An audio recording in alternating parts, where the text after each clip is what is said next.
Perkenalkan, nama saya Ronaldo Manurung dengan NPM 91 Fakultas Ekonomi dan Bisnis, Program Studi Manajemen. Baik, ekonomi manajerial adalah cabang ilmu ekonomi yang mengaplikasikan teori ekonomi dan metode kuantitatif untuk membantu pengambilan keputusan dalam bisnis. Fokus utamanya adalah bagaimana perusahaan dapat menggunakan sumber daya secara efisien untuk mencapai tujuan organisasi seperti meningkatkan profit, mengurangi biaya, dan menghadapi persaingan pasar. Konsep utama dalam ekonomi manajerial, 1. Teori permintaan dan penawaran. Teori permintaan berhubungan dengan keinginan dan kemampuan konsumen untuk membeli suatu produk, sedangkan penawaran berhubungan dengan jumlah barang yang diproduksi dan dijual oleh produsen. Yang kedua, analisis biaya dan produksi, memahami bagaimana biaya produksi mempengaruhi keuntungan perusahaan, membantu menentukan skala produksi yang optimal untuk efisien biaya. Yang ketiga, elastisitas permintaan. Elastisitas permintaan mengukur seberapa sensitif permintaan suatu produk terhadap perubahan harga, pendapatan, atau harga barang lain, berguna dalam strategi penerapan harga. Perkenalkan, nama saya Teresia Oktavianti Aritonang, NPM 220110130, Prodi Manajemen, Fakultas Ekonomi dan Bisnis.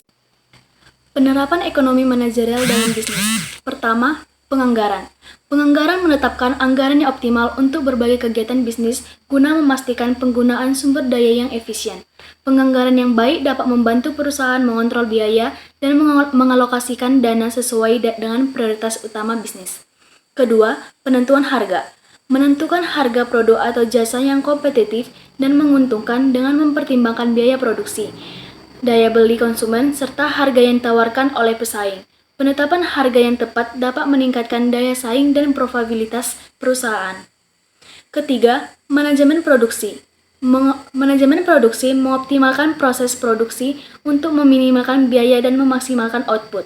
Hal ini melibatkan efisiensi dalam penggunaan bahan baku, tenaga kerja, dan teknologi agar dapat menghasilkan produk berkualitas tinggi dengan biaya serendah mungkin. Keempat, manajemen inventaris. Manajemen inventaris mengelola persediaan barang agar tidak terjadi kekurangan atau kelebihan stok. Manajemen inventaris yang baik akan membantu perusahaan menghindari kerugian akibat stok yang menumpuk atau kekurangan barang yang dapat menghambat operasional bisnis. Kelima, analisis investasi. Mengevaluasi proyek investasi untuk memastikan bahwa investasi tersebut memberikan keuntungan yang layak. Ini mencakup analisis risiko, potensi pengembalian, serta dampak jangka panjang terhadap bisnis guna memastikan pengambilan keputusan yang tepat dalam mengalokasikan dana investasi. Keenam, pengambilan keputusan strategis. Pengambilan keputusan strategis membantu perusahaan dalam membuat keputusan jangka panjang yang berkaitan dengan ekspansi bisnis, diversifikasi produk, atau inovasi teknologi guna meningkatkan daya saing dan keberlanjutan usaha. Saya Rika Perkina Borutarigan dengan NPM 129, saya mahasiswa Fakultas Ekonomi dan Bisnis dengan program studi manajemen S1. Jadi, apa yang sebenarnya dipelajari dalam mata kuliah ini? Kami belajar bagaimana teori ekonomi diterapkan dalam bisnis, seperti teori permintaan dan penawaran, elastisitas harga, analisis biaya, serta strategi penentuan harga dan produksi. Salah satu bagian penting yang kami pelajari adalah struktur pasar yang menjelaskan bagaimana perusahaan bersaing di berbagai kondisi pasar. Ada 4 jenis struktur pasar yang kami pelajari, yaitu yang pertama, pasar persaingan sempurna. Banyak perusahaan dengan produk yang seragam seperti pasar beras atau sayur di pasar tradisional. Yang kedua, pasar monopoli. Hanya ada satu perusahaan yang menguasai pasar, misalnya PLN dalam distribusi listrik di Indonesia. Pasar yang ketiga adalah oligopoli, yaitu hanya ada beberapa perusahaan besar yang mendominasi seperti industri otomotif atau telekomunikasi. Yang keempat, pasar persaingan monopolistik.